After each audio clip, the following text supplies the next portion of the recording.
ඔයාලා අහලා තියෙනවද දියවැඩියාව තියෙන කෙනෙක්ට තුවාලයක් හැදුනොත් ඒ තුවාලය හොඳ වෙන කාලයක් යනවා කියලා. ඒක ඇත්තක්ද?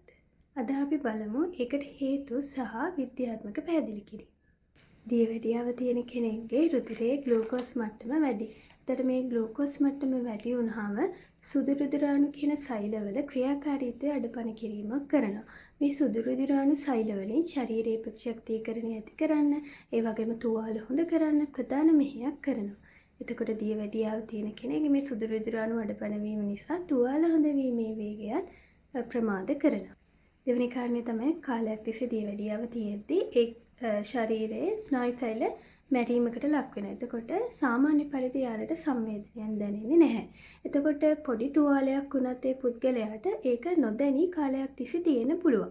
එතකොට පසු කාලීන මේ තුවාලය හඳුනගත්තාම ඒ සුව කිරීමේ හැකියාවත් සාමාන්‍ය කෙනෙක්ට වඩා අඩුයි.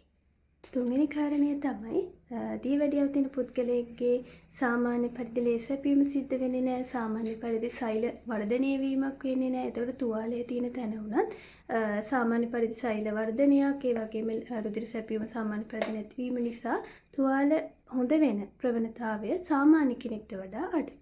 ඊළඟට අපි බලන්න ඕන කොහොමද මේකෙන් වැළකෙන්නේ කියලා. පළවෙනිම දේ තමයි දියවැඩියාව තියෙන කෙනෙක් නම් සායනයකට ගිහිලා එයාගේ සීනි මට්ටම හරි විදිහට පාලනය කර ගැනීම.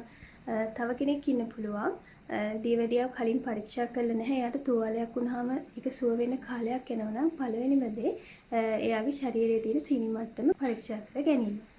දෙවෙනි කාරණය තමයි දියවැඩියාව තියෙන කෙනෙක් නම් දිනපතා එයාට දෙපා පරීක්ෂා කරලා බලන්න පුළුවන් තුවාල තියෙනවද කියලා. තුන්වෙනි දේ මූලික අවස්ථාවේදීම තුවාලයක් හැදුනහම වෛද්‍යවරයෙක් හම්බෙලා ප්‍රතිකාර ලබා ගැනීම. හතරවෙනි කාරණය තමයි තුවාලයක් තියෙනවා නම් ඒක පිරිසිදුව තබා ගැනීම. ඒකේ තෙතමනේ රැඳෙන්නේ නැතුව හොඳින් පිරිසිදු කරලා තබා ගැනීම. මේකටම අදාළ දෙයක් තමයි දැන් තියෙනවා ප්‍රෙෂර් ඕෆ්ලෝඩින් කියලා. ඒ කියන්නේ තුවාලයේ තියෙන ප්‍රදේශයට පීඩනය අවම වෙන විදිහට හදපු විශේෂ පාවාහන විශේෂයක්. එතකොට තුවාලය ඉක්මනින් සුව වීමේ ප්‍රවණතාවය වැඩි. මේ දේවල් අනුගමනය කරොත් දියවැඩියාව තියෙන කෙනෙක්ට උනත් ඉක්මනින් එයාලගේ තුවාල සනීප කරගන්න පුළුවන්.